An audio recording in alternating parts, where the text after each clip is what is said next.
সুদীপ্ত সংবাদে আপনাদের সাথে আছে আমি তানিয়া আফরিন। ঈদ উল আজহা উপলক্ষে আজ থেকে ট্রেনের আগাম টিকিট বিক্রি শুরু করেছে বাংলাদেশ রেলওয়ে। সকাল ৮টায় শুরু হয় এই কার্যক্রম। অনলাইনে সব টিকিট কিনতে হচ্ছে যাত্রীদের। পশ্চিমাঞ্চলের আন্তনগর ট্রেনের টিকিট বিক্রি সকাল ৮টায় শুরু হয়েছে, আর পূর্বাঞ্চলের ট্রেনের টিকিট দুপুর ২টা থেকে দেয়া হবে। আজ দেয়া হচ্ছে ১২ জুনের টিকিট। যাত্রীর চাহিদা মাথায় রেখে বরাদ্দ করা সাধারণ শ্রেণীর আসনের শতকরা ২৫% স্ট্যান্ডিং টিকিট কাউন্টার থেকে বিক্রি করা হবে।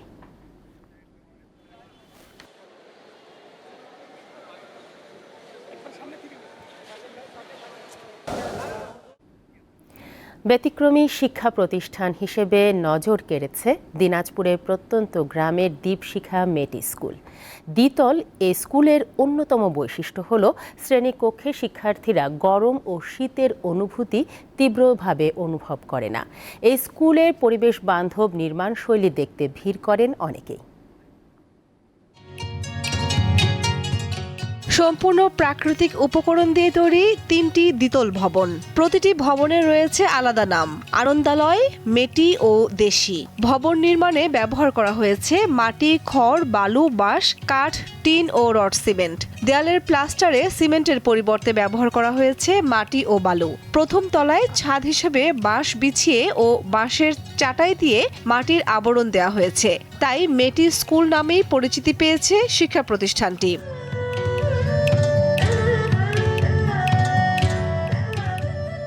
দিনাজপুরের বিরল উপজেলার মঙ্গলপুর ইউনিয়নের রুদ্রাপুর গ্রামে গেলেই চোখে পড়বে নজর কাড়া এই স্কুলটি। দীপশিখা নামে একটি বেসরকারি সংস্থা ১৯৯৯ সালে শুরু করেন প্রতিষ্ঠানটির কার্যক্রম। মূলত প্রান্তিক ও পিছিয়ে পড়া জনগোষ্ঠীর শিক্ষার মান বৃদ্ধি, প্রতিবন্ধী সেবা কার্যক্রম ও কারিগরি প্রশিক্ষণ দেওয়া হচ্ছে এখানে। আমাদের নিচের তলায় আউটডোর সার্ভিস আছে। প্রতিবন্ধী ব্যক্তি যারা আছে তারা এখানে থেরাপি সেবা সহ বিভিন্ন সেবা পেয়ে থাকে। এই স্কুলের উদ্দেশ্য আনন্দের মাধ্যমে শিক্ষাদান, শিক্ষার প্রতি ইতিবাচক মনোভাব সৃষ্টি, যুক্তিযুক্ত চিন্তার বিকাশ ও দলীয়ভাবে শিক্ষা গ্রহণ। শিশু থেকে ১০ম শ্রেণী পর্যন্ত চলা পাঠ্যক্রমের পাশাপাশি ডিপ্লোমা কোর্সেরও রয়েছে ২৫ জন শিক্ষার্থী। যখন আমাদের কারেন্ট পালায় তখন আমরা যদি বাতাস হয় তাহলে আমাদের হাওয়াও পাই, অনেক ভালো লাগে। আমার চেয়ার বেঞ্চ নাই, তাও আমাদের পার্টি আছে। এখানে আমরা সব বন্ধুরা মিলে ক্লাস করি। ক্লাস 4 পর্যন্ত এই মাটির বিল্ডিংয়ে ক্লাস করে। যে পড়াশোনার পাশাপাশি আদার্স অ্যাক্টিভিটিগুলো পালন করা হয়। আমরা যদি দেখি যে আমাদের এই যে মাটির ঘরগুলো, সেখানে কিন্তু আসলে ওইরকম হিট কিন্তু এখানে ছিল না, এবং এই ঘরের ভিতরে কিন্তু বাচ্চারা কিন্তু আরাম আয়েসে কিন্তু তারা কিন্তু বসতে পারছে এবং তারা কিন্তু ওই গরমটা অনুভব করছে না। ফলে এটা একটা বিরাট বেনিফিট। ২০০৭ সালে বিশ্বের ১৩টি স্থাপত্যের মধ্যে মেটি স্কুলকে আগা খান অ্যাওয়ার্ডে ভূষিত করা হয়। দীপ্ত, বার্তাকক্ষ। কোরবানির ঈদকে সামনে রেখে পশু হাটে তুলতে প্রস্তুত হবিগঞ্জের খামারিরা। স্বাস্থ্যসম্মতভাবে সম্পূর্ণ দেশি পদ্ধতিতে পশু লালন পালন করছেন বলে দাবি তাদের। তবে গোখাদ্যের দাম বৃদ্ধি এবং বাজারে ভারতীয় পশু প্রবেশ করার শঙ্কায় দাম নিয়ে দুশ্চিন্তায় রয়েছেন খামারিরা। এর নাম পঙ্খিরাজ। প্রায় ৩ বছর ধরে ১২০০ কেজি ওজনের ফিজিয়ান জাতের এই গরুটি লালন পালন করছেন হবিগঞ্জের চুনারুঘাটের মহসিন মিয়া। আমি ৮-১০ জন মানুষ ডাকিয়ে আনি, আমার আত্মীয় স্বজন ডাকিয়ে আনি। আমি যখন বাজারে নিয়েছিলাম তখন এটা আমাদের ৮-১০ জন মানুষকে শূন্য বাজারে নিয়ে গেছে। তারপর থেকে আমি এটা পঙ্খিরাজ ডাকি, সবাই পঙ্খিরাজ নামে ডাকে। তো আমি প্রাণী সম্পদ অধিদপ্তর থেকে এটা ফার্স্ট প্রাইজও পাইছি চুনারুঘাট থানায়। আগে দাম চাইতাম বেশি, এখন আমি ১০ লক্ষ টাকা দাম দিছি। আর তার ওজন আছে এখন ১২০০ কেজি প্লাস। শুধু পঙ্খিরাজ নয়, হবিগঞ্জের কয়েকটি খামারে কুরবানির জন্য গরু প্রস্তুত করছেন খামারিরা। শাহিয়াল, নেপালি, ফিজিয়ান সহ বিভিন্ন জাতের গরুগুলোর ওজন ৫০০ থেকে ১০০০ কেজি পর্যন্ত। দেশীয় পদ্ধতিতে লালন পালন হচ্ছে এসব গরু। 3 বারে আমরা গরু দোয়ানো হয়, শ্যাম্পু দিয়া গরু সবসময় পরিষ্কার রাখি। নিচে ৫ লাখ থেকে ধরে ৮ লক্ষ টাকা পর্যন্ত আমার দ্বারা গরু আছে। তবে খাবারের দাম বৃদ্ধি এবং কোরবানির বাজারে ভারতীয় গরু প্রবেশ করার আশঙ্কায় দাম নিয়ে দুশ্চিন্তায় রয়েছেন অনেক খামারি। দেশীয় খাবার খাওয়ায় ঘাস, ভুসি, খোল। ভারতীয় গরু দেশের ভিতরে ঢুকে আর আমরা খামারিরা যারা আছি এরা যদি ক্ষতির সম্মুখীন হই, তো নতুন যারা উদ্যোক্তা এই সেক্টরে আসতে ভয় পাইব। দুশ্চিন্তার কোনো কারণ নেই বলে আশ্বস্ত করেছেন জেলা প্রাণী সম্পদ কর্মকর্তা। উপজেলার যে তথ্য আছে সেই তথ্য মতে এখানে কোনো ভারতীয় গরু আসতেছে না। আমার চাহিদা হলো 90,000, এদিক দিয়ে আমার 12,500-এর মতো আমার উদ্বৃত্ত আছে। জেলায় এবছর কুরবানির যোগ্য লক্ষাধিক গরু রয়েছে। সাদিয়া চৌধুরী, দীপ্ত বার্তাকক্ষ। বারবার অনিয়মের কারণে বন্ধ হচ্ছে মালয়েশিয়ার শ্রমবাজার, এমন অভিযোগ বায়রার যুগ্ম সাধারণ সম্পাদকের। তিনি বলছেন 100টি কোম্পানির সিন্ডিকেট এই অনিয়মের সাথে জড়িত। অভিযোগ রয়েছে কর্মীদের কাছ থেকে নির্ধারিত ফির চেয়ে কয়েক গুণ বেশি অর্থ হাতিয়ে নেওয়া হয়েছে। 31 মে রাত 11টার ফ্লাইটে সবশেষ কর্মী নেয় মালয়েশিয়া। এরই মাধ্যমে সে দেশে বর্তমান সময়ে শ্রমিক পাঠানো বন্ধ হলো। শেষ 3 মাসে প্রায় 5 লাখ শ্রমিক নেয়ার ঘোষণা দিয়েছিল মালয়েশিয়া, তবে শেষ মুহূর্তে অনেকেই যেতে পারেনি বলে অভিযোগ রয়েছে। শ্রমিক পাঠাতে না পেরে বন্ধ করে দিয়েছে রাজধানীর বনানীর আল হেরা নামের একটি প্রতিষ্ঠান। অনেক লোককে আমরা হ্যান্ডওভার করে আমরা এখানেই রাখছি, তৈরি করতে দেয়নি, অনেক লোক ছিল বসেছিল। তার এখন কোন কারণে যে অফিস খোলে নাই, যে কি কারণ?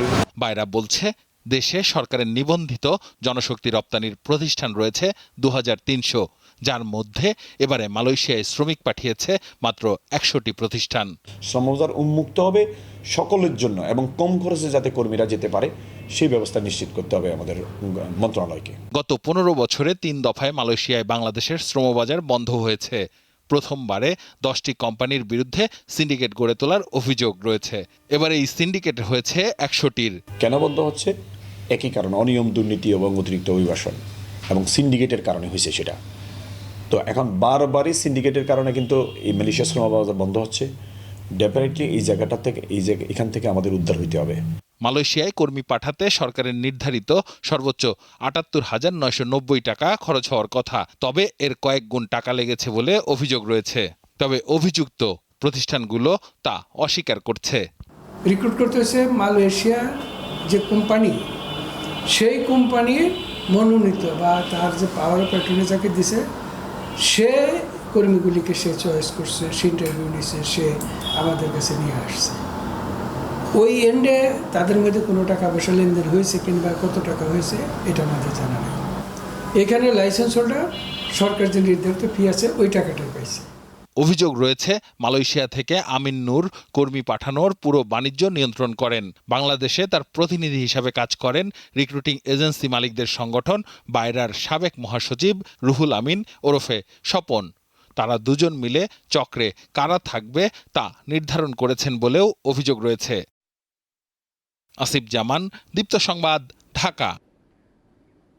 নতুন বাজেটে ওষুধ শিল্পে কর জটিলতা নিরসনের দাবি জানিয়েছেন উদ্যোক্তারা। তারা জানান ওষুধের কাঁচামালকে সাধারণ প্লাস্টিক হিসেবে বিবেচনা করে আমদানিতে উচ্চ হারে কর আরোপ করা হয়।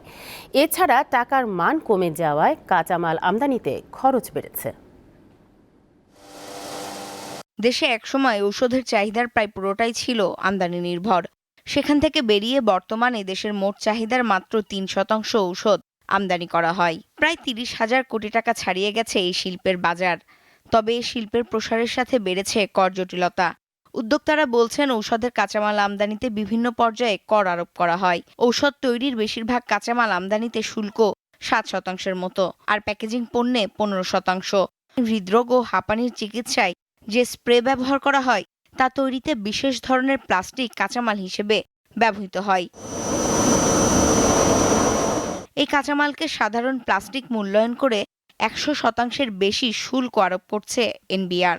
বিগত 2.5 বছরে টাকার মান কমে যাওয়ায় কাঁচামাল আমদানিতেও খরচ বেড়েছে 35%।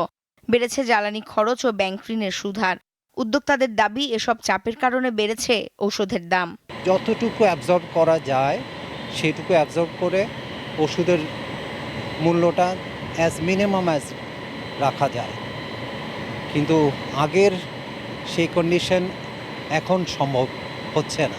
ঔষধের কার্যকারিতা প্রমাণের জন্য পরীক্ষা নিরীক্ষা করতে হয়।